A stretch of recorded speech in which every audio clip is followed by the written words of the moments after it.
Hey, what's up? Just before today's episode, just a quick disclaimer. My audio is a little bit awkward on today's episode with Jackson Frank from Liberty Ballers. It's listenable, it's fine, but it's not what I like it to be typically. It's a little bit staticky and weird. I had some connectivity issues, and I think I have some mic hardware stuff going on. I'll work on it, I'll get taken care of and get it fixed for the next episode, but bear with me. It's mostly Jackson talking on this episode anyway, because Jackson's amazing and has a ton of great things to say about the Sixers. So bear with me for this episode. Thank you for your patience. Thanks for your understanding, and enjoy today's episode with Jackson Frank. Let's get to it. On your Thursday episode of Locked on Raptors, we've spent a lot of time talking about what the Raptors have done to turn this series on its head, but what about what the Sixers have done to allow the Raptors to do so? And also, what were the Sixers doing so well at the start of the series that allowed them to take that 3-0 lead to begin with? We talk about those questions and so much more on today's episode with the wonderful Jackson Frank from Liberty Ballers and, frankly, all over basketball internet. That's all coming up on today's episode of Locked on Raptors. You are Locked On Raptors, your daily Toronto Raptors podcast, part of the Locked On Podcast Network, your team every day.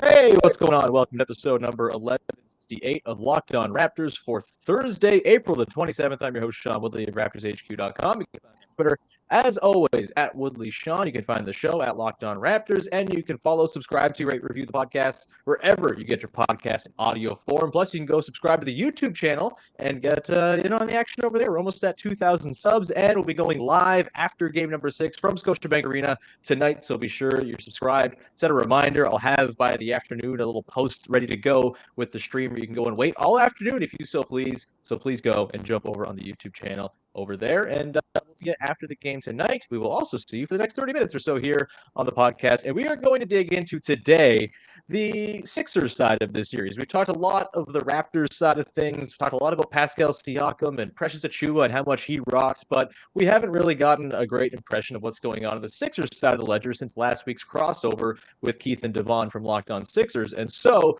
brought him in. He's been making the rounds on Raptors podcast the last couple of days. He was on Samson Folks podcast on Wednesday, so he got the smart side of Raptors podcasting there. Now he gets the large gas bag side of it with me. It is Jackson Frank from Liberty Ballers, Basketball News, the analyst, and Dime Up Rocks as well. How's it going, Jackson? I'm doing well. I'm happy to talk more about this series, and yeah, like you said, making the rounds was on a podcast last week after game 2 or 3. Been everywhere. So happy to continue that, and hopefully I can change my language up a little bit. So if there's people who are following me from podcast to podcast, they're not getting the exact same verbiage across every single one. Don't you worry. We're going to get real dumb on my side of things, so you'll be able to totally take it all the different directions than what you did with Samson. It's all good. No, I do want to dig into some Sixer-centric stuff on today's show, less so what the Raptors have been up to, because we've covered that to death. The Sixers started off this series, I think, kind of turning it on its head a little bit, right? Like, we thought coming in, the Raptors were going to be this transition monster. They were going to force turnovers all over the place. In the first couple of games, the Sixers totally flipped that previously thought notion on its head. They were the ones out and running. Tyrese Maxey was like a one-man fanatic on his own. You know, James Harden was scoring pretty effectively, and he was also playmaking really well because the Raptors were sending extra attention his way. You know, lots of different things were going on in those first couple games there, but we should probably keep in on transition stuff, I think, to start, because that, to me, is where this series is kind of flipped. When the Sixers were running, the Raptors really didn't have a whole lot they could do. They couldn't get back in their set defense and, you know, do the things that they like to do in their set defense, which is cause turnovers and get on the run themselves. And the Sixers really seemed, I thought Doc Rivers coached the hell out of the team going into those first couple games, really keying in on those strengths that the Raptors have and ensuring they weren't going to be the strengths they could lean on in this series. That's dissipated. But I guess to go back to the start of the series, what, to your eyes, was the recipe for the success they were having in that specific department, owning the transition and turnover game? And, you know, I guess as the series gone along, where do you think that sort of magic juju was gone for the Sixers? Yeah, I mean, I think the two biggest things that were really helping the Sixers, and the first game especially, because I think you can make an argument that, like, the last 3 games, even though the Raptors didn't win game 3, has been played to their style. You know, so I'll just say kind of those first 2 at home in Philadelphia. What's changed is the Raptors are not sending as many guys to the offensive glass anymore, especially in game 5. You watch a shot go up, maybe one guy, lurks around the paint, and maybe the guy who shot it, watches it to see if it cameras back his way. But at least three guys are getting back in transition every time. They're not really shading help against Harden anymore. They're playing him one-on-one, which is a move they should, obviously like hindsight 2020, but a move that would have benefited the Raptors throughout the series to go to. And so Harden's having more trouble. Guys like Tobias Harris and Tyrese Maxey aren't finding as easy shots, with Harden, because Harden's so good at setting those guys up, especially. So, that's been tougher for them. But it just comes down to the Raptors shifting those two things, just not being so aggressive on the boards, on the offensive glass, and then just realizing that, they have the personnel to guard Harden one-on-one. And if he hits those step back threes and, maybe hits a floater or mid-range step back, then you live with it. But you don't want to devote so much attention to a guy who's, is a good scorer, maybe a solid scorer, if you want to call him, rather than the guy who averaged 35 a game 3 years ago, who was an all-world scorer. So they've shifted that and kind of better defended Harden to reflect who he is now, rather than maybe who he's been over the past decade or 8-9 years. Yeah, that's I think kind of been the thing that's turned on its head a little bit, at least with the way the Raptors have played defense. The offensive rebounding thing is fascinating to me, because I didn't think the Raptors were going to have the juice in this series to win it if they weren't crashing the offensive glass like maniacs, right? Like, their half-court offense has been so moribund at times this season. It's been really difficult. They've had to scratch and claw, and the reason they've been successful offensively is because, despite having like the 27th or whatever effective field goal percentage in the league, they just clean up like 40% of their misses. And so that's been their recipe. They haven't done that as aggressively in this series. They've had some big offensive rebounding games. I think they have 13 in game 4, just 3 in game 5, though, which I think everyone would agree is the best game the Raptors have played so far this season. Are you surprised that the Raptors have been able to subsist without just a steady diet of offensive rebounds in this series? Like, even the first couple of games, I think the Sixers out-rebounded them on the offensive end like 13-7 in game 1. That obviously is sort of a huge disparity from what you'd expect. But the Raptors' half-court offense was fine then too. It didn't really need the offensive boards to keep themselves propped up. It was their defense that was just kind of pissing it away. What do you make of the way the Raptors have kind of skewed the offensive glass more so than they did in the regular season? Do you think that's sustainable for them in games 6 and 7? Yeah, I mean, I am surprised that the offense is, especially in game 5, just the way the spacing the Raptors had offensive in the half court, like, it just felt like they had room to operate in a way that they traditionally don't. And it's even more surprising, given Fred VanVleet hasn't played. I think Fred has been so good at, when he plays off the ball, kind of relocating to openings and those deep threes and stuff. So that was just surprising. It just felt like the Raptors, not the cliche they got whatever they wanted, but there was just, it didn't feel as bogged down as it normally does for them. And that was impressive. I have to go back and maybe rewatch diligently, but like, just off the eye, it was tough to kind of read exactly why that was, but it was impressive for them. And I think, a lot of it's going to come down to Pascal Siakam. If he, and I'm sure we'll talk about it later, but if he continued to be the guy he's been the last 2 games, especially in game 5, then they probably don't need, to get all those extra chances, right? If he comes out, in game 6, and is, has a game where some of those tough shots that he's comfortable with don't fall, then things get dicey. And so there are worse places to be than, putting that faith in the hands of your all NBA caliber forward, I guess, or all NBA forward. He has made a team, might make another one this season. So that's my read on it, but I am surprised, especially with how limited Fred VanVleet's been. He played a little bit of game 4 and played all game 5. And, it makes sense that they've had a little more success, just because, quite frankly, Fred hasn't been the all-star self that he was through 2/3 of the year. So kind of changing their lineups has benefited them.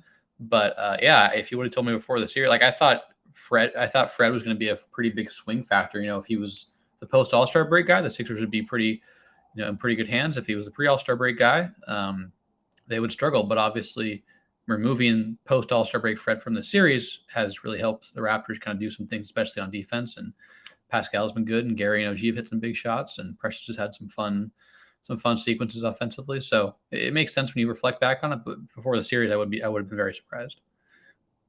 Yeah, absolutely. I want to continue on here and dig into a little bit more from the Sixers side of things. What works, what hasn't worked, what could work in game 6. And I want to talk about, in particular, Tyrese Maxey, who I think is kind of the biggest The guy who's been hurt the most probably by the fact that the Raptors don't have Fred VanVleet out there to target on defense, so they've just been large and long and mean, flying out to him in all sorts of directions with different arms and different positions.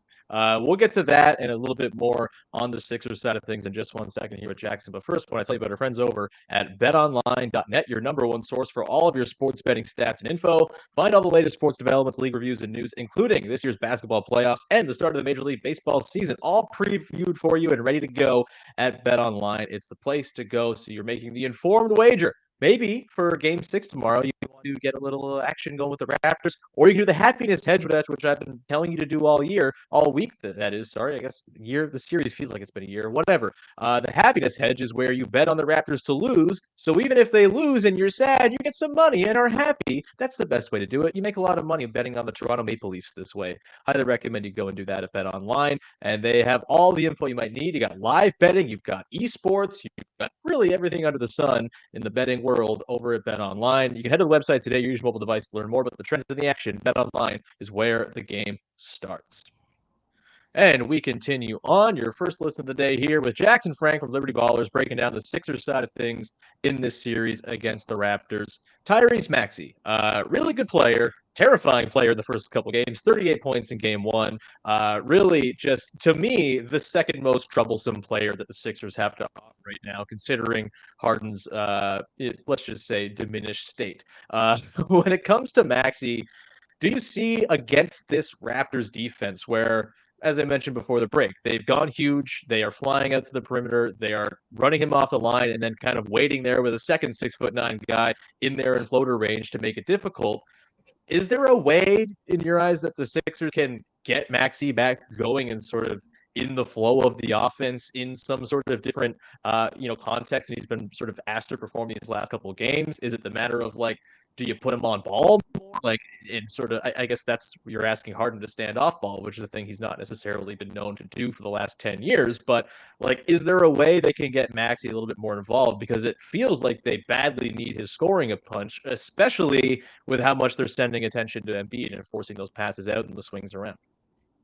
Yeah, I think one of the biggest detrimental shifts from the Sixers side is, you mentioned the first couple of games, especially Doc, I thought was doing a great job overall. And even in game 3, I thought he was good. He's reconfigured kind of the staggering among the Sixers' 4 best players, Tobias, Joel, Harden, and Maxey. And in the first couple of games, especially, maybe even game 3, I don't recall, exactly, but first 2 games for sure, they were staggering Harden and Maxey together a lot. And that 2-man game, in the Embiid-less lineups, were giving the Raptors pretty big issues. I think at least across the first 2 games, the Sixers might have been winning the non-Embiid minutes, if I recall. Hasn't gone that way since the last 3 games, but it was largely due to that because they were either having Harden screen for Maxey and Maxey get downhill, or vice versa. And so that's something that they need to go back to. I don't know why Doc went away from that. He's talked about, I don't know if it's much this year, but last year especially, he talked about if we're going to run something until the defense can stop it, or the other team can stop it. And the Raptors weren't really stopping that, and the Sixers decided to deviate away from that lineup pattern. So I don't really understand it. I'm sure there's some reason for it, but I think that would definitely help both those guys, because the Sixers need at least one of them to supplement Embiid, or just whatever supplement, not take over, but maybe lead the charge with Embiid being a little compromised with a thumb injury. So that's what I would try and go back to, that 2-man game. And I also think, as you mentioned, on the ball a little bit, you saw that at the end of game 5, before the Sixers kind of waved the white flag, they had Harden in the corner a lot. They had Maxey up top, and Maxey's speed is still something that gives the Raptors issues, even though they've schemed for it better, as you said. At the point of attack, they're still not like a super, they're long and they're rangy, but they're not fast at the point of attack. And so you saw some high ball screen for Maxey. It didn't always work because Maxey is small and he's not a great passer. But you saw them at least get some stuff downhill going. I think Harden maybe hit 1 or 2 threes before he subbed out, maybe the last 4 or 5 minutes there. At least had 1 3 that was kind of a result from Maxey, collapsing the defense. So those are things that I think for the Sixers' sake, you want to see more of. I don't know if we will, because as you mentioned, Sean, Harden is not a great off-ball player, and so it's a complicated place to be. But I think he's also still been he doesn't take the catch and shoots, but he still is decent at kind of that shot fake and sidestep, which doesn't always work, but it's better than nothing, I guess. So I think we'll see both of those things more. I think we'll at least see more of the Maxey on the ball because we did already see that. But the two-man game is just a matter of how Doc configures the rotations, and I don't know what to expect because, as I noted, he hasn't really let the results necessarily dictate what's happening. Maybe he has. Maybe he didn't like the look of things. In one of the games, I just didn't see it. But he hasn't let the outcome, I should say, of the game dictate his lineup. So that's tough to predict. Totally fair. And then sort of on the thread of finding ways to grease up the Sixers offense, which has been pretty sticky the last 3 games. I think you're totally right what you said before that like game 3 was kind of played by the Raptors script. And ultimately that felt like it was won by just ridiculous Embiid shot making more than anything else. And my God, it was ridiculous. Obviously the thumb's got to be a thing that he's dealing with. And I think that's probably why we're seeing a little bit less in terms of volume and accuracy from those mid-range shots, the threes and stuff like that. The Raptors seem absolutely content to be like, all right, Joel, you want to take those threes with your bum thumb? Go nuts. Like, we're fine with that.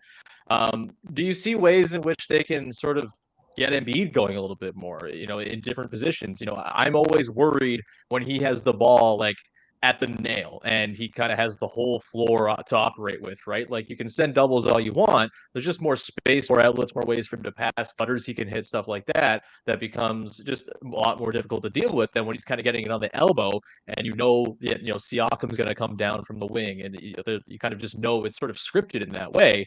They haven't used him a ton in pick and roll. I think just to look at the tracking at NBA.com, 9% of his possessions have been as a roll man, and he's only scoring 0.91 points per possession in those situations. But do you see an avenue here where maybe there's just more to Joel Embiid pick and roll over the course of these games? Like, you think him and Harden can work in that? Like, I don't know if that's something that you even want to do necessarily. That doesn't feel like Embiid his biggest strength or ever really has been, never been the thing he wants to do most. But as far as ways to get Embiid going towards the basket, which is kind of the way he's scored in this series, right? He's enormous, he's lumbering, he gets into the sort of 6 foot range. There's just nothing you can do about him. Is it just a matter of him trying to make himself a target on the roll, or is there something else there where you can get Embiid in those positions, kind of sealing out down low, where the fact that he's 7'2" is just kind of insurmountable for the Raptors? Yeah, so I think you totally kind of we're on target there with him playing at that free throw line extended area has been the most menacing position for him. That's how he dominated offensively in the second half of Game 3 when he was fantastic, as you said.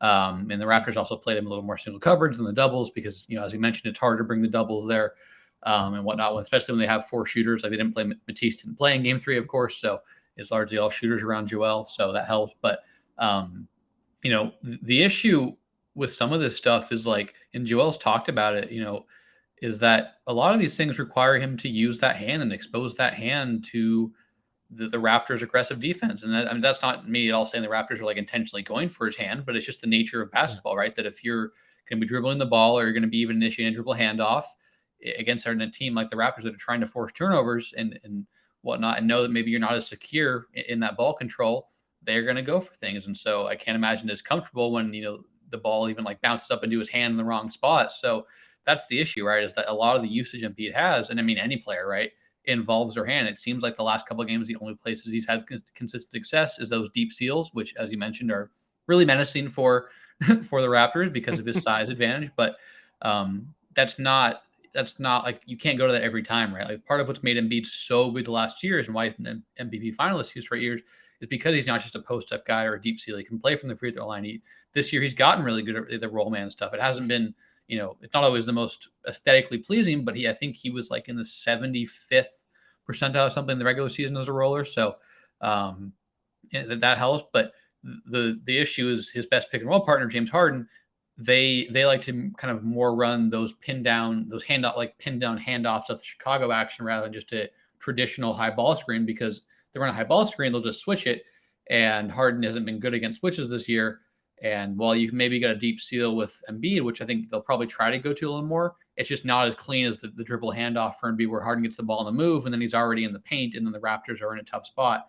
But a dribble handoff, like I said earlier, requires him to maybe risk the Raptors getting a steal or colliding with that thumb. And so all it just kind of connects back to that. The easiest way for him to get buckets without maybe risking, the thumb being, just putting in a little more pain or soreness are those deep seals, but those deep seals aren't someone you can run 25 times a game like you can an elbow touch or a mid post or a pin to the dribble handoff stuff. So it's a tough situation for the Sixers to be in, but I think it just depends on where Embiid's pain tolerance is. And if it's, on the lower end, then that diversifies what he can do offensively. If it's on the higher end, they're going to have to, have guys like Tobias and Harden and Maxey step up, and it requires a little more of Doc to put them in the best lineups and units that can allow those other three guys to really do what they do best.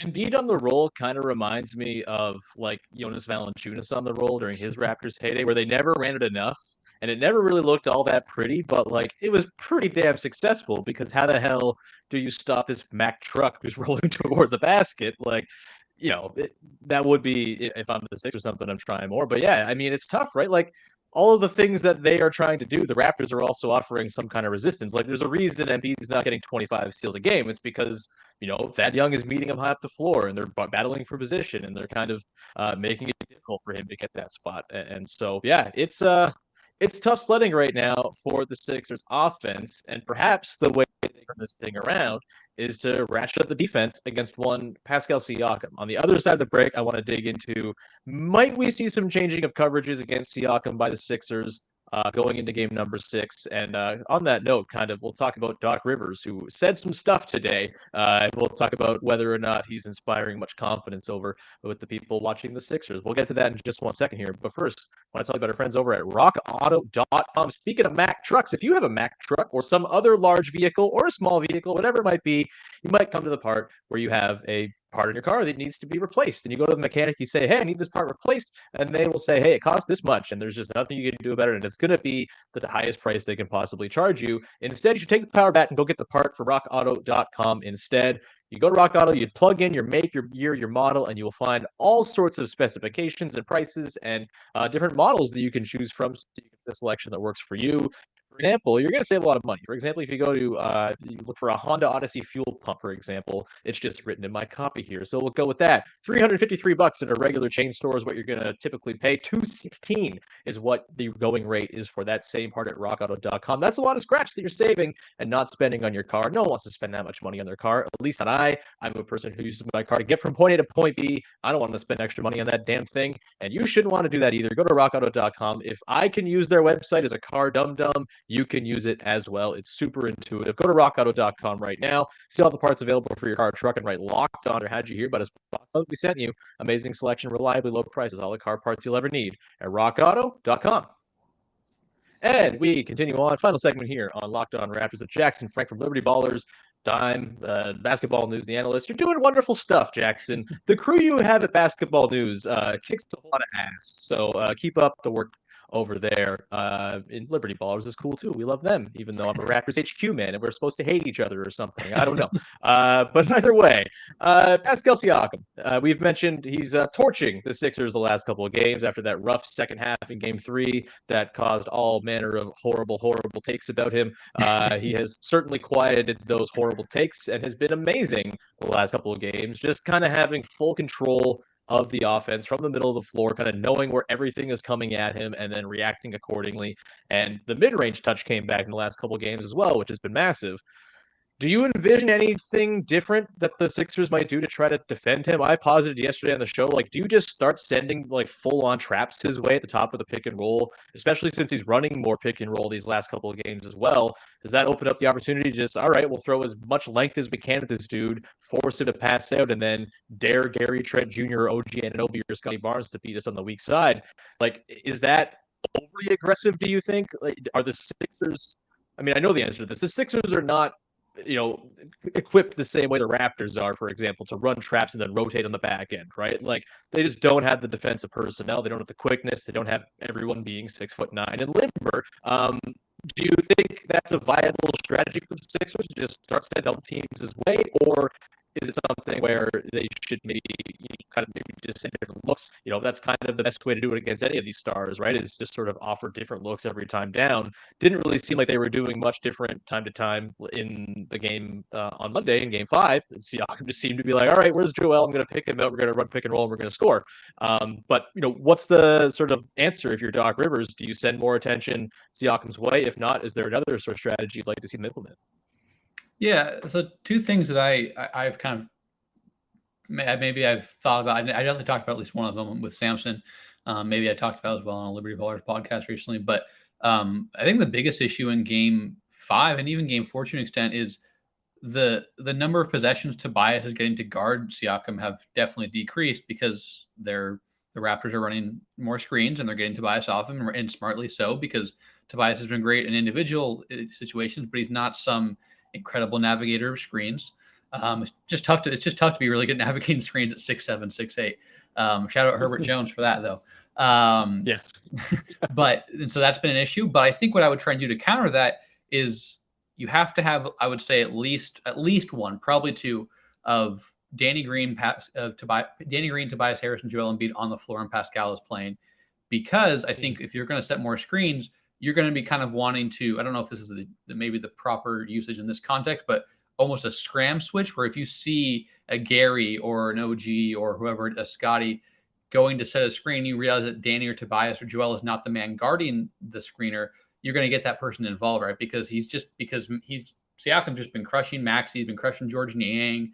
Like, I don't know who else has really guarded him a lot, but and he even had more success against Tobias at times. Tobias forced him into tough shots, but Pascal is a very good tough shot maker because that's what stars do.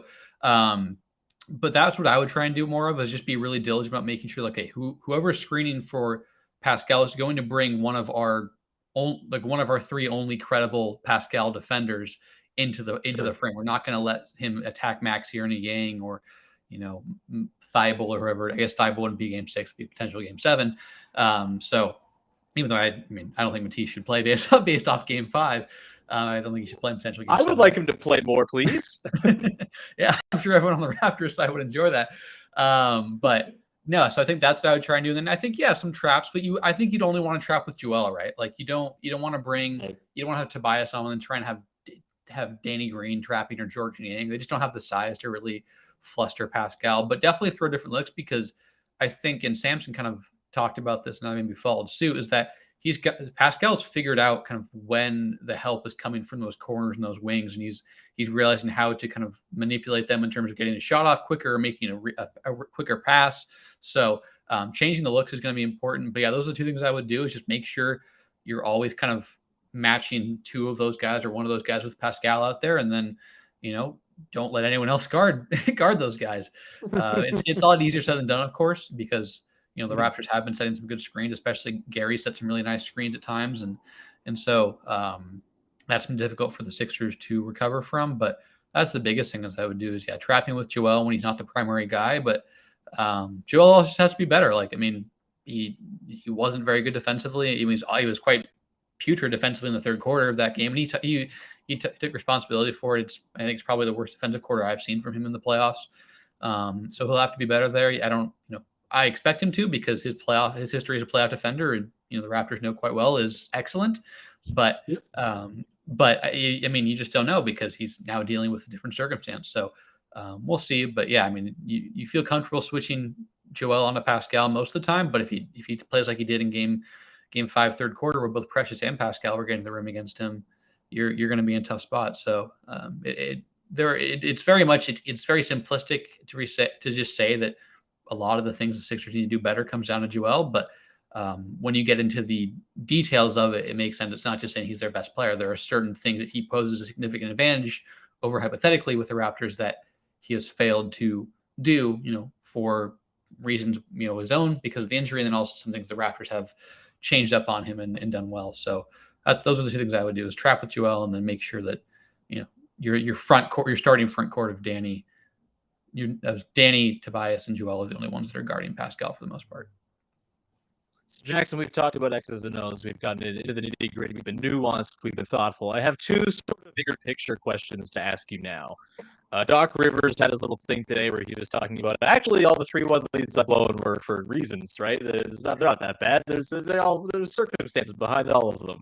I feel like for 3 games now, the Raptors have had the run of the series, and it's kind of been on the Sixers to do something to kind of gain back control that they had in the first couple of games. And obviously, a lot of that is going to fall on Doc Rivers. I don't know if Doc Rivers is to blame, honestly, that much in this series. I kind of made the point around like game 3 that like there's not a ton to adjust between these two teams because they both have like 7 guys that you trust, and you're kind of they're all deployed in the ways that they're deployed. Obviously, we've talked about many ways that things can be changed, but like, what's just like the general confidence level in Doc Rivers amongst people who follow, care about, love the Sixers? Like, is it like a pretty dour vibe overall? I think I know the answer to this, but like, what's the level of confidence that Doc Rivers can be the one to turn this series back around? Yeah, I don't think it's very high. And I don't think I don't think Sixers fans have really had any confidence in him since last year. I mean, they didn't blow a 3-1 lead last year, but they basically did, right? I mean, you're up, right, whatever it was, 20 points in game 4, and then you're up 25 again in game 5, and you lose both of them. I mean, the series wasn't 3-1, but you know what I mean, right? Like they're up in the second half by a significant margin. It's There's basically a through line here. Yeah. Yeah, they blew a 2.7 to 1 lead. It's not any better, really. So, yeah, and I think, I think Doc has done an okay job. Like I think Doc is an NBA coach. I don't think he's a coach to lead a team with title aspirations. I think the way that people who cover the Clippers kind of described it best is when he has to kind of coach up an under talented roster compared to certain, maybe the cream of the crop in a certain conference, he does well. I mean, you look at that Clippers team that could have took 1 or 2 games off the Warriors.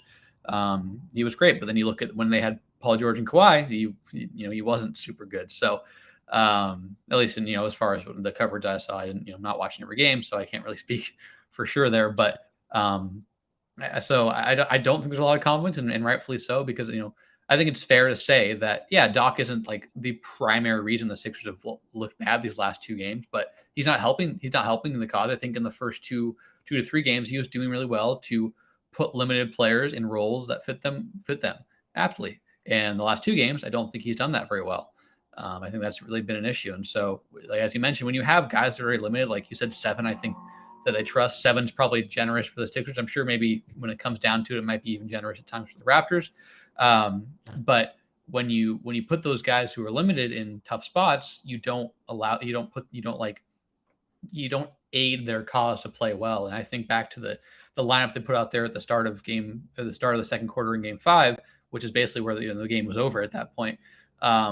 They played Niang, Maxey, Paul Reed, and Matisse out there together, and all those guys play just fit much better conceptually and just based on results with Harden. And Harden wasn't out there to start that quarter, and they didn't score a point for the first whatever it was. It was quite a dismal opening stretch there. So just that sort of example where you have a limited defender in Niang, but who was very good at kind of those pick and pops, those slide screens with Harden. You don't have a guy to draw 2 to the ball to open him up for those. You have a guy Matisse who can't really do anything offensively besides finish layups occasionally, and you don't have anyone to draw 2 to the ball for him and open up cuts. You don't say that. He can miss threes and have them land in the hands of Scotty Barnes and Precious Achiuwa and have them go in. Come on. Yeah. That was tough. But then you have a guy like Paul Reed who, is best when you play in that little dunker spot around the baseline, and Harden kind of drive and shovel in passes, and you don't have Harden out there. So just that sort of thing that, just exacerbates the issues that maybe players are already, enduring. So I think, right, like I think through 3 games, there was a case we made that Doc was coaching a better series than Nick Nurse. But I think through 5, it's the last 2 especially, I think how much better Nurse is coached than Doc, it totally kind of flipped in his favor. And I mean, understandably so. Nurse has proven to be a better coach in terms of how he adjusts things. But I don't think there's a lot of confidence. That's why I think it's going to come down to Joel and Maxey and these guys. And, I think if Joel can be his aggressive self, the guy who averages 30 a game and can handle these touches from different spots on the floor that really kind of sucks in the defense and opens things up for everyone else, the Sixers will be in a good spot. But if it falls more on Doc to kind of be the impetus, they're going to be in a difficult spot. So we'll see. But yeah, I think rightfully so, Doc has not really earned the benefit of the doubt with Sixers fans and even Sixers analysts and writers like myself. But, he surprised me with the first 2 or 3 games. So, maybe that happens again, but I'm not counting on it. So we'll see. The adjustment to run the DeAndre Jordan, Joel Embiid front court is going to be the new Serge Ibaka Marcus Gasol duo that turned the 2019 series on its head, maybe. We might see DeAndre Jordan based on how Paul Reed played the last game, and I don't think that's good for the Sixers. We will close on this. This is sort of a bigger picture Sixers thing too. Coming into the playoffs, there was hope that this team could make it out of the East. I don't know if it was ever like a totally realistic hope, considering that still a complete roster. You would figure maybe next year is when they kind of continue to build the thing around Harden and Embiid with a little bit more in terms of suit what those two guys are going to require from role players. But how do you feel? Like, do you think the title equity of this year's Sixers team has taken over these 5 games? They go up 3-0. It looked wonderful, but of course you get the thumb injury in there. Harden didn't look like amazing or anything like that in those games. I wasn't terribly blown away. I think the fact that you can barely get by Gary Trent Jr. in half these possessions is kind of a problem if you have designs on a title. Has your view on them as like an actual contender altered at all in these games, or is it kind of where it was when you came in? Same as when it came in. I thought the Sixers would win this in 6 games. I didn't think it would go in this fashion. I thought it'd be more maybe a 2-2, and then the Sixers rattle off a couple of close ones. But it's staying the same. Like I think they'll win Game 6 just because I'm going to stick with my pick. Like the order of how things have unfolded is not been what I expected, but what things are unfolding is what I thought would happen. So going to stick with it in that sense. But I wasn't terribly impressed with the Heat in the first round either. Like I think that's a winnable series if they reach that point. I probably wouldn't pick them just because I think the Heat, presents me, and I think the big, like people say, Tobias could guard Jimmy the same way, but Jimmy is just a much different like off ball player than Pascal, and that's where Tobias really struggles. So that puts you in a tough spot. So I don't love that, but I wouldn't be surprised if they win that series. I think some of my if the Sixers win Game 6, how they look in that one will maybe determine some of how I feel about it. But I really struggle to see them beating the Celtics or the Bucks. I mean, no disrespect, I'm going to assume that the Bucks defeat the depleted, unfortunately, Bulls in Game 5 on Wednesday. So I think assuming if the Bucks got to that point, you'd imagine they have Chris Middleton back. So just a tough time seeing them beat either of those teams. Those teams kind of look like the cream of the crop right now to me in the East. But I'm not going to rule it out because you get to the Eastern Conference Finals and you have a guy like Joel Embiid. You're not in a terrible spot. You'd assume that if they get that far, the thumb would be less of an issue. But I'd probably pick them to lose in the second round. That's kind of was my prediction, coming into the playoffs when I picked the Sixers and win in 6. But I thought they had a little more in them after they won the 3rd game of the series. But the bigger sample has proven correct, so I should have trusted my gut there. But I'd pick them to lose 5 or 6 to the Heat, maybe 7. I don't know, but I think I agree with you that once they can kind of fully get this roster made around Joel and Harden, and I think even like Harden's talked about it extensively that he didn't really get to play basketball last summer because he was rehabbing. I think the optimistic lens could be that a full season to kind of or off season to adjust to that and actually play 5 on. I think the report from him was that like 5 on 5 is what he couldn't do, and if you don't have time to kind of adjust your style, it's tough. So that would be the optimistic lens, but it could be that just the hamstring has totally redefined what level of explosiveness he has. So we'll see, but I wouldn't be surprised if he's back to, a better state next year. And he goes from maybe the flawed all-star to maybe back to the all NBA guy. And there's a big difference there. So we'll see, but I agree with you that next year would be the year 3 Maxey, who could be maybe a fringe all-star. We'll see there, maybe see what they do with the, Morey's generally done pretty well in the off seasons, making some moves. Sure. So I don't know what the trade deadline besides the Harden thing. He's missed on some stuff, but off seasons have been a strong suit of his with the Sixers for 2 years. So I generally agree with you that I think next year's better for them, but second round out most likely. But we'll see. Like I said, not enamored by the Heat, so I wouldn't be surprised, but I'd still favor the Heat if they get that far.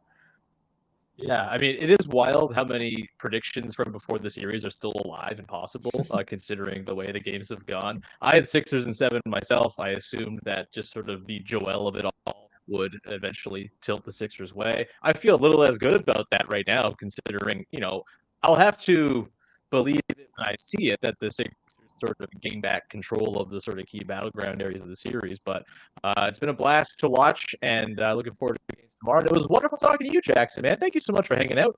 It was a lot of fun. You know your stuff, dude, and thank you for bringing some smartness to the podcast for once. Where can you check out all your work? Yeah, appreciate the kind words. Always happy to talk about this series. It's been quite fun and confusing and ebbs and flows, but you can follow me on Twitter at JackFrank_JJF. The places that I write are all listed in my bio there. Always good about sharing my work, posting different clips and whatnot. Just wrote about wrote about the Grizzlies Wolves series, Game 5 yesterday, about John Morant, who was quite delightful in the second half. So you can check that out at Basketball News. As you said, we have, even beyond me, we have a bunch of really, really cool people doing stuff there. So appreciate having me on, and always excited to talk basketball and these two contrasting teams who are locked in quite the fun series. That is one way to describe them. That will do it for today's episode. Again, the next episode of this podcast will be a live show at Scotiabank Arena following the game tomorrow night. So be sure to subscribe to the YouTube channel, get your reminders when the show goes live, and I'll break it all down for you from high above in the gondola up there with the terrible lighting that we have up there, but you'll just have to deal with it. It's fine. That'll do it. Thanks so much for tuning in. Your second listen today and Locked On NBA. And until then, enjoy Game 6. We'll talk to you soon. Bye.